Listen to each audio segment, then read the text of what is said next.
Estamos começando mais um Saúde e Consciência. Dificuldade para respirar, chiados, aperto no peito, tosse seca e desconforto torácico. Estes são alguns dos sintomas mais comuns da asma. Eu sou Débora Nascimento e no programa de hoje falaremos sobre asma. E para falar sobre este assunto, trago a professora do Departamento de Pediatria da Faculdade de Medicina da UFMG, Laís Nicoliello. Seja bem-vinda, professora. Obrigada, Débora. Eu que agradeço o convite. Para mim é um prazer estar aqui conversando com vocês e falando de um tema que eu gosto tanto. Professora, eu acho que é importante a gente começar falando sobre o conceito de asma. É uma doença pulmonar que costuma se manifestar logo na infância, certo? Isso mesmo. A asma é uma doença crônica que ela pode se estender até a fase adulta e ela começa desde a infância. Então é importante a conscientização de pais, responsáveis, familiares, para que a gente não deixe essa criança manter esses sintomas a infância toda, persistindo até a vida adulta. Ok. E existe mais de um tipo da doença, correto? Quais são as diferenças? Eu costumo brincar que a asma é muito nebulosa. É muito difícil, às vezes, a gente dar o diagnóstico, principalmente naqueles menores de 3 anos de idade, porque a gente tem várias formas de apresentação, que é o que a gente chama de bebê chiador ou lactente sibilante, que a gente fica ali na dúvida, será que esse neném ele vai se estender, vai ser um asmático ou não? E como você falou, existem várias formas de apresentação. A grande maioria das crianças asmáticas, elas são alérgicas. Então, isso já dá um sinal para a gente, né? Então, aquelas crianças que começam a apresentar tosse, cansaço e chiado no peito, elas devem ser avaliadas por um médico, porque a gente pode estar diante de uma criança asmática. Certo.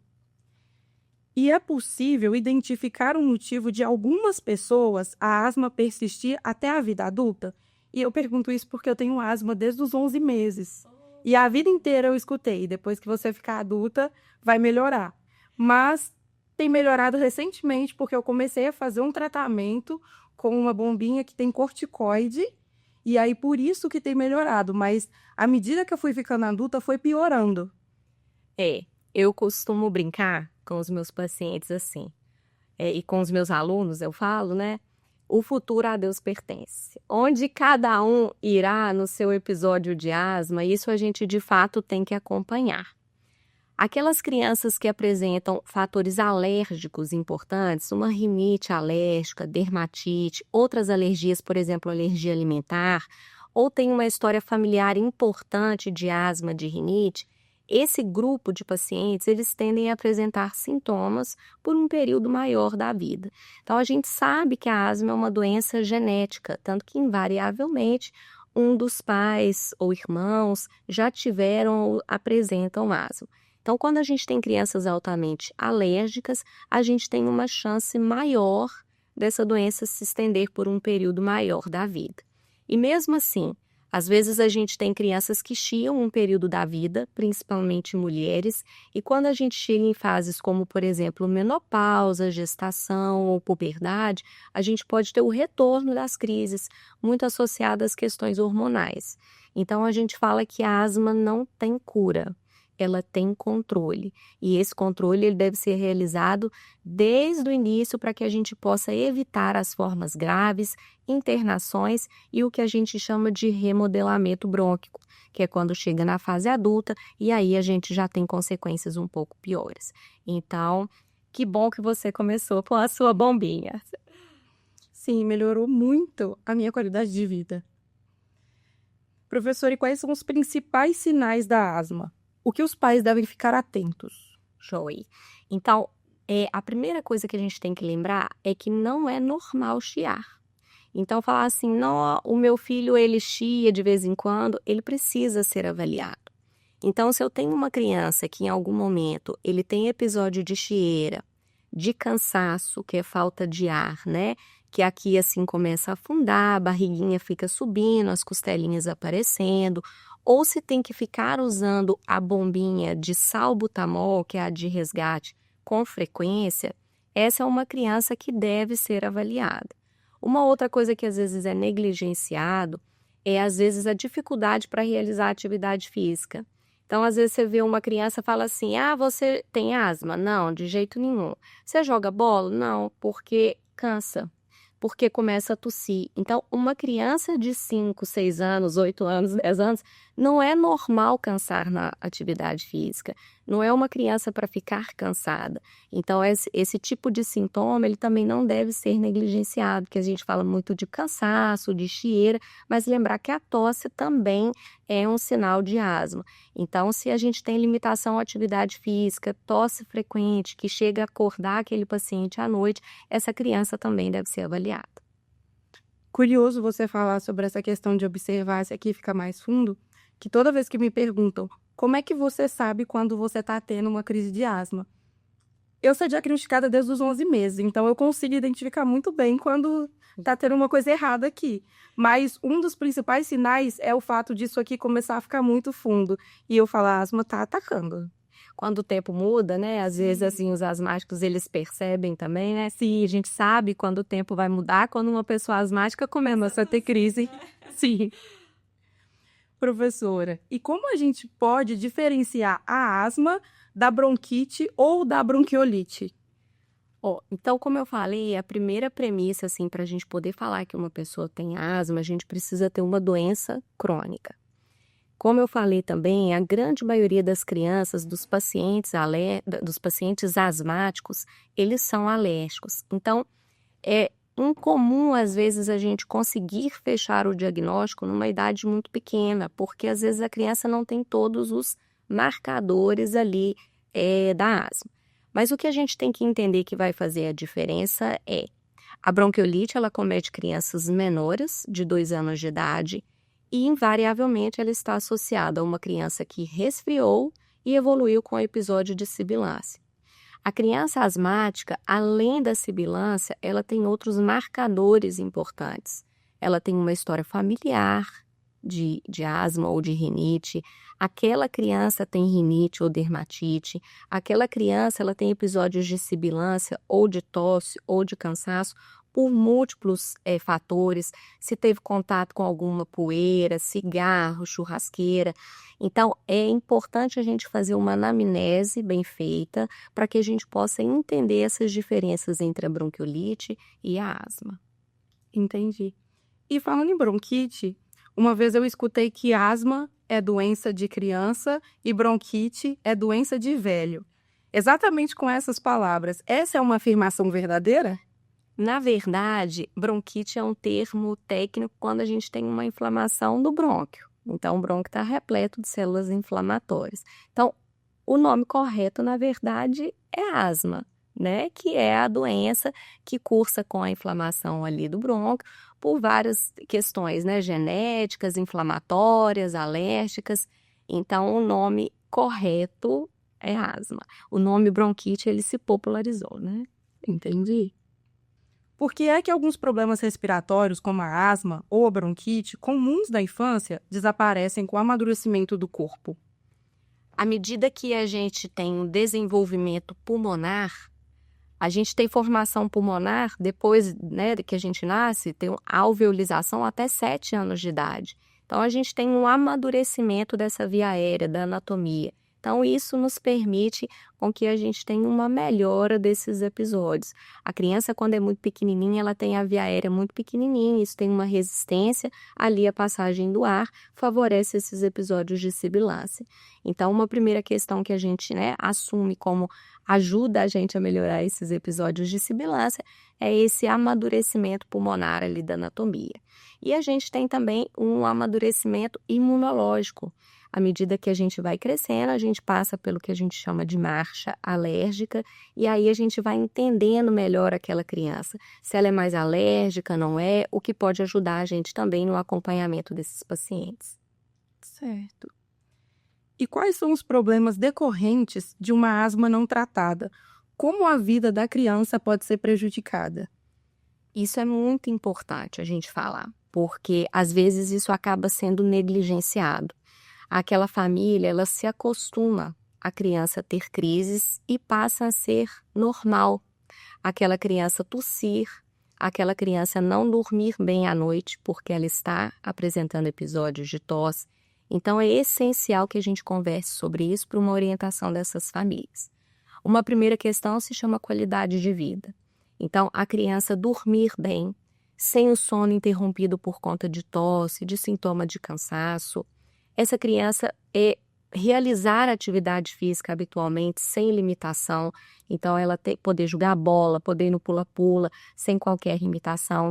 E uma outra questão extremamente importante, que foi até um estudo, né, que eu participei aqui na época do meu mestrado, junto com o doutorado de uma outra colega, junto com os colegas da pneumologia pediátrica, que é sobre o absenteísmo, né, dentre as coisas que nós estudamos, o absenteísmo escolar associado às crianças que apresentam asma.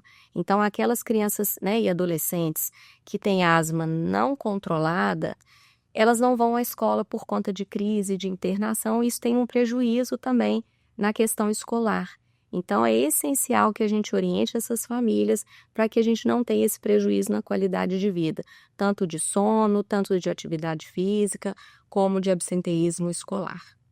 Isso é muito importante de falar, porque, como eu disse, eu comecei a fazer o tratamento pouco tempo atrás, foi quando eu comecei a trabalhar aqui na UFMG.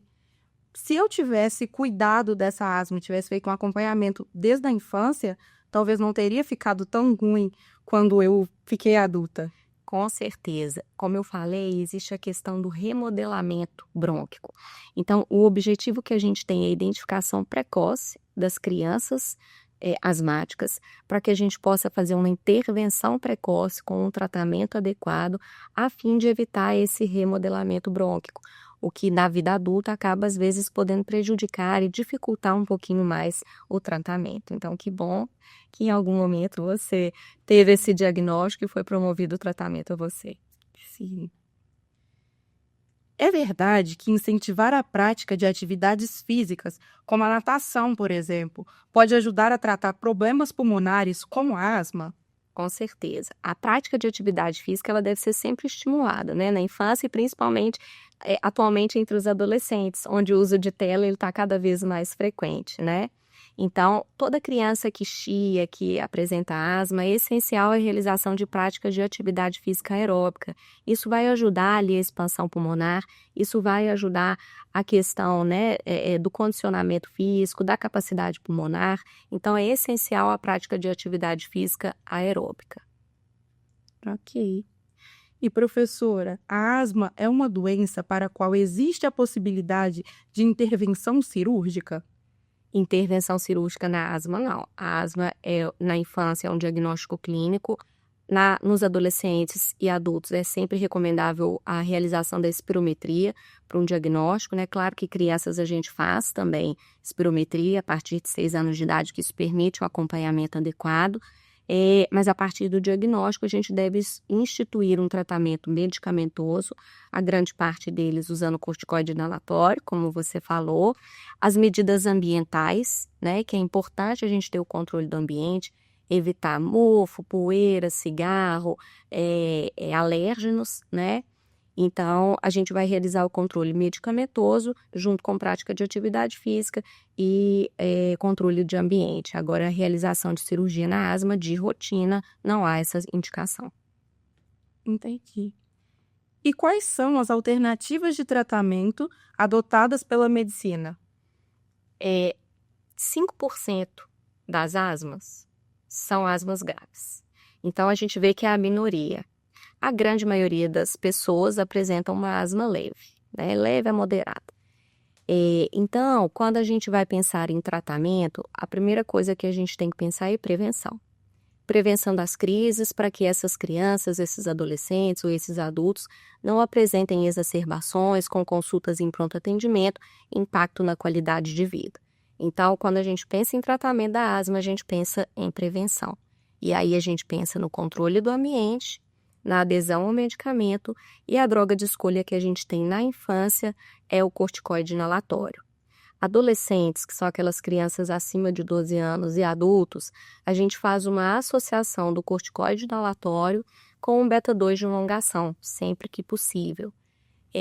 Então, a base do tratamento da asma, além do controle do ambiente, é a prevenção de exacerbações com o uso de medicação diária para aqueles que, né, se faz necessário.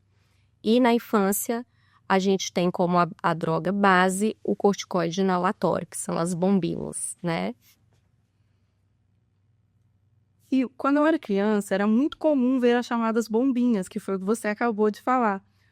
Como o tratamento funciona quando esse medicamento é usado? Como eu falei, a base do tratamento é o corticoide inalatório. Existem várias bombinhas, né? Existe a bombinha de resgate, que é da exacerbação, que é o salbutamol, né? E a gente vai falar aqui do tratamento da doença, que é a bombinha do corticoide inalatório. A gente consegue, né, essa bombinha no posto de saúde, de graça, ou na farmácia popular. Então, isso, assim, a gente precisa entender a facilidade ao acesso para que a gente tenha uma orientação, uma prescrição adequada em uso dessa medicação. Ela deve ser usada diariamente, quando indicada pelo médico. Existe o grupo de pacientes que a gente vai usar só em situações de exacerbação, mas aqueles pacientes que apresentam crises recorrentes, como eu falei, impacto da qualidade de vida, a gente indica o uso diário para a prevenção dessas crises. Então, nesses pacientes, ele deve ser usado diariamente, de forma correta, com espaçador, com higienização adequada da cavidade oral e da pele após a realização, e sempre acompanhando esse paciente para a gente ver se aquela dose da medicação está adequada, se a gente tem que fazer algum ajuste. Então, a bombinha não vicia, a bombinha ela não traz problemas no coração. A gente precisa ter um acompanhamento médico, porque aqueles pacientes que têm uma indicação, eles devem usar o corticoide inalatório todos os dias de forma adequada. Entendi. E eu acho que você já falou um pouco sobre isso, ainda falando sobre bombinha de asma, elas ainda são muito usadas hoje em dia no tratamento, certo? A ferramenta que a gente utiliza tanto na exacerbação quanto na prevenção das crises é o spray oral, que é a bombinha, né? Então, antes a gente tinha um uso de nebulizador, antes do advento das bombinhas, mas a gente sabe que o uso da medicação spray, né, dosimetrado, ela tem uma absorção pulmonar infinitamente maior do que a inalatória. Então, hoje, a forma, né, a correta de escolha para a gente usar a medicação para deposição pulmonar é de spray dosimetrado, que são as bombinhas. Certo. E existe algo que tenha mudado no tratamento ou compreensão da asma nos últimos 20 ou 30 anos? Com certeza. Principalmente nos últimos anos, a gente teve o avanço da tecnologia, o avanço de estudos e o desenvolvimento, né, de imunobiológicos no tratamento de pacientes que apresentam asma grave.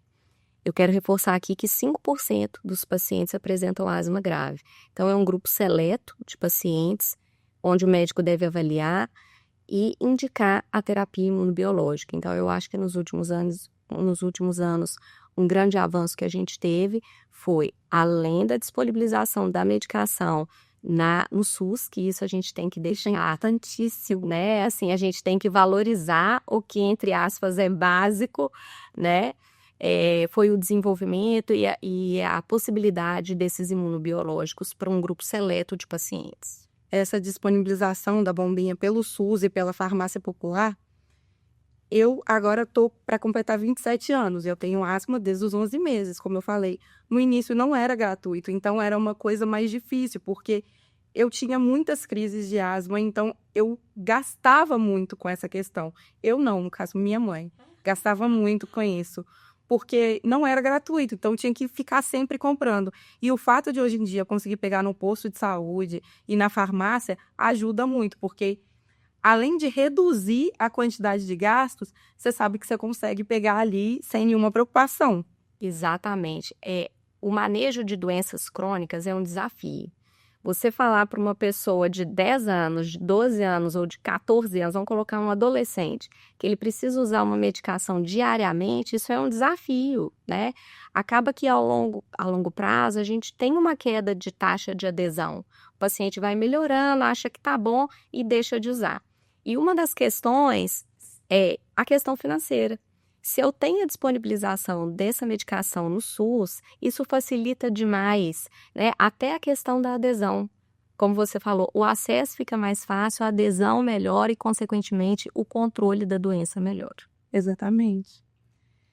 Professora, então vamos falar um pouco sobre as terapias respiratórias, que é uma coisa que eu descobri recente também e que ajuda muito. O que são essas terapias, também chamadas de terapias biológicas, e como elas ajudam a lidar com a doença? Como eu falei, as terapias imunobiológicas, né, elas estão disponíveis recentemente. Foi um grande avanço na medicina em relação à asma. E ela está indicada por um grupo seleto de pacientes, né, que são aqueles pacientes que apresentam uma refratariedade ao tratamento inicial proposto. Existem alguns imunobiológicos disponíveis, os quais apresentam mecanismos de ação diferentes, mas em linhas gerais, esses imunobiológicos eles vão atuar naquela cascata inflamatória da asma, a fim de evitar possíveis exacerbações. Então, quando há uma indicação adequada, ele realmente é muito eficaz. Posso falar que essas terapias respiratórias foram muito importantes, porque foi algo que me ajudou a diminuir a quantidade do uso do medicamento. E eu comecei a fazer esses exercícios respiratórios, nem foi pela asma no início, foi pela questão da voz, por ser jornalista, e foi importante, porque eu tive um diagnóstico de uma fenda na laringe, que dava um escape de ar. E aí, quando eu estava tentando gravar alguma coisa no trabalho, eu ficava com a voz muito cansada. Eu perdia a voz muito fácil e não conseguia gravar porque eu ficava com falta de ar no meio da gravação. E aí, fazendo o fono, eu descobri isso e comecei a fazer essas terapias respiratórias para a voz, para fechar essa fenda, e foi algo que ajudou muito a minha asma. Que bacana. Além das medicações, né, como a gente já conversou, que são os corticoides inalatórios, que são as bombinhas, os imunobiológicos, é um papel importante da fono, da físio, que pode nos ajudar, como você acabou de falar. Aqueles pacientes que apresentam associado à asma rinite, que é muito comum, a gente pode apresentar um padrão de respiração oral. Então, o papel da fono é muito importante para ajudar a gente ter um posicionamento adequado de língua, um fortalecimento da musculatura da mandíbula. Em alguns casos específicos, a gente precisa da fisioterapia também, principalmente nos meninos muito pequenininhos, onde a gente tem uma congestão nasal importante, a mãe ainda não aprendeu ou não conseguiu ali lidar com o menino em relação à lavagem nasal. Então, a orientação de uma fisioterapia nesse sentido também é interessante. E outra coisa que eu estava lembrando aqui agora, que eu aprendi durante a fono, em questão à respiração, é que parece uma coisa boba, mas eu não sabia respirar. Eu usava aqui nos ombros para respirar. Então, eu sempre ficava fazendo esse movimento e era uma coisa que me deixava com muita dor, muito peso aqui. E aí eu descobri que isso era uma coisa por ter passado muito tempo com asma e ter tido várias crises durante o tempo, essa necessidade de ficar fazendo força para respirar. Talvez isso me fez começar a usar aqui. E o importante é respirar com o diafragma, não com os ombros. Você tem que respirar direito. E isso, depois que eu descobri isso, melhorou, assim, 100% a minha qualidade de vida. É isso mesmo, são pequenos detalhes que fazem grande diferença, né? A via aérea ela é uma só. Então, a respiração é um processo que começa desde o nariz, passa pela laringe até a via aérea inferior. Então, como você falou, todos esses detalhes eles são importantes. Sim. Professora, tem alguma coisa que eu não te perguntei que você acha importante reforçar?